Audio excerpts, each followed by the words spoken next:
Tindakan Tum Wolf akhirnya membuat para utusan yang hadir memperhatikan Suelang berdiri di samping Yu Daoseng. Jika Anda tidak bisa bangun setelah melihat serigala makam memulihkan lukanya dan mengucapkan terima kasih, maka dia benar-benar idiot. Di samping, Tuan Feng Cheng menepuk kepalanya. Aku baru saja mengatakan mengapa serigala makam ini begitu sulit untuk ditangani. Ternyata ada penolongnya. Awalnya, saya pikir itu adalah metode serangan serigala makam. Tetapi sekarang tampaknya serigala salju membantu dari belakang. TSK, jika kamu ingin berurusan dengan mereka berdua, itu akan sulit. Aku tidak tahu apakah Han Sanjian bisa melakukannya. Utusan Dewa Gotham Jin di samping bingung lagi. Apa yang begitu sulit tentang ini?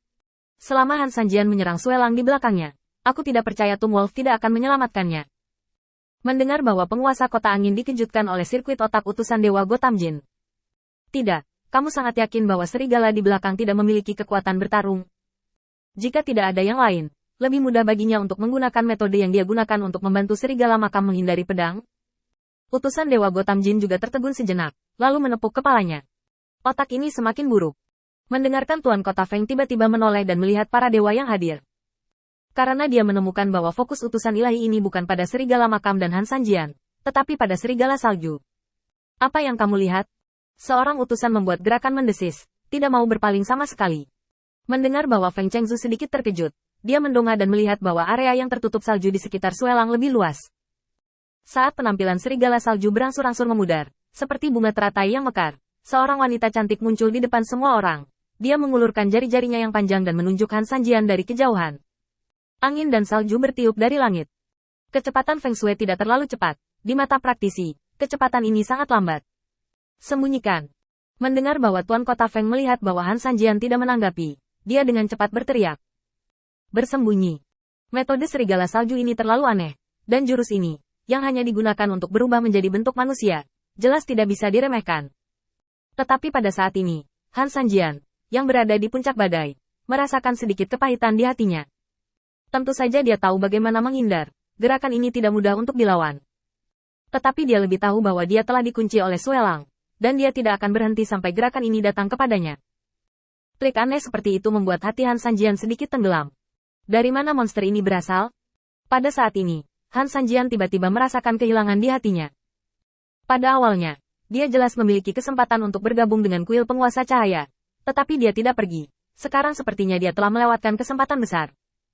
Ambil contoh serigala makam ini. Seekor binatang buas, seorang pembudidaya iblis, dapat menemukan kesempatan seperti itu di kuil penguasa cahaya.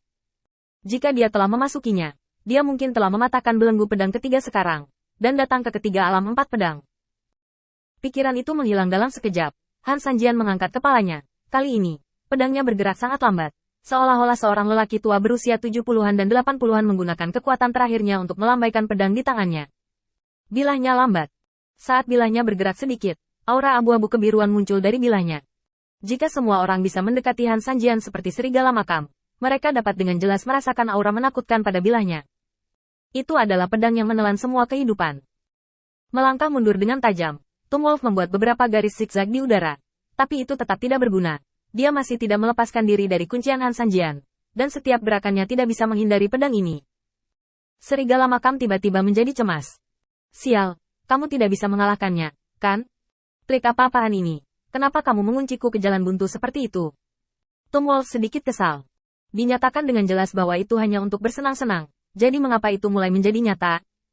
Jika ini benar-benar merenggut nyawa orang, dia tidak akan bisa menjelaskannya kepada penguasa cahaya. Tapi serigala makam benar-benar tidak ada hubungannya sekarang. Setelah keheningan singkat, dia berhenti dan melihat pedang yang belum dia ayunkan setengah jalan sampai sekarang, merasa tak berdaya di dalam hatinya. Dia membuka mulutnya dan menggigit kuku dan menjentikkan ke arah Han Sanjian. Tidak seperti yang dia harapkan. Semua yang dekat dengan Han Sanjian akan ditelan oleh nafas aneh ini. Bahkan benda mati seperti paku. Itu juga akan berubah menjadi bubuk dan menghilang di dunia ini. Serigala makam menghela nafas dan berdiri. Bentuk serigala liar menghilang. Digantikan oleh orang aneh yang reyot. Tum Wolf membuka tangannya. Dan di telapak tangannya, simbol aneh muncul dengan tenang. Saya harap hal yang diberikan oleh Tuan ini akan berguna. Sebelum waktu mencapai malam, Tum Wolf menerima sesuatu yang dikirim oleh Sai Lao, yang merupakan simbol ini. Apa yang harus dikatakan? Lepaskan saja pertarungan tangan dan kaki malam ini. Sekarang Han Sanjian benar-benar serius. Tum Wolf hanya bisa menemukan metode ini. Saat simbol itu meleleh ke lengannya, perasaan hangat melanda. Tom Wolf tiba-tiba mengangkat kepalanya dan menatap Han Sanjian dengan ekspresi aneh. Karena ketika simbol ini diintegrasikan ke dalam tubuhnya, dia dapat dengan jelas merasakan bahwa aura menakutkan di sekelilingnya tidak berpengaruh pada penekanannya, dan beberapa, hanya kehangatan yang samar. Jangan khawatir, Han Sanjian memberitahuku tentang ini.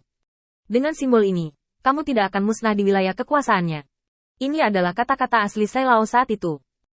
Sekarang Tom Wolf telah menemukan metode ini. Meskipun itu tidak akan secara langsung mengalahkan Han Sanjian, itu juga dapat berdiri di atas kakinya di bidangnya. Tanpa menunggu Tom Wolf membuat persiapan lebih lanjut, pedang lambat ini akhirnya diayunkan. Pedang kedua, pedang lambat. Saat bilahnya berayun, di bagian paling atas bilahnya, napas yang telah lama disimpan tiba-tiba keluar. Dan pada saat ini, kecemerlangan yang tak terhitung jumlahnya melintas. Tepat saat napas keluar, salju yang berterbangan tiba dalam sekejap. Di langit, kepingan salju yang tak terhitung jumlahnya terbentuk dari udara tipis, dan kemudian diam-diam menghilang di atmosfer abu-abu di langit. Pemusnahan dan vitalitas telah meluncurkan kompetisi di dunia ini. Waktu hanya menunggu dengan cara ini, sedikit demi sedikit. Semua memandang ke langit untuk pertempuran panjang ini. Sama seperti nama pedang Han Sanjian, lambat, semua konfrontasi dan pertempuran telah jatuh ke dalam waktu yang lama. Seolah-olah waktu tidak ada di sini, dan hal-hal di sini ditelan sedikit demi sedikit. Proses ini sangat panjang, seolah-olah tidak akan pernah berakhir. Dan semua orang yang hadir tidak berani lalai sama sekali. Karena hasil dari pertempuran seperti itu hanya dalam sekejap, konfrontasi antara dua kekuatan, dari yang tidak menguntungkan hingga kalah total, hanya sekejap mata. Utusan surgawi Gotham Jin melihat konfrontasi di langit, dan hatinya sebenarnya sedikit kagum. Itu adalah menghormati yang kuat di dunia ini. Mereka yang berdiri di atas yang kuat biasa benar-benar kuat.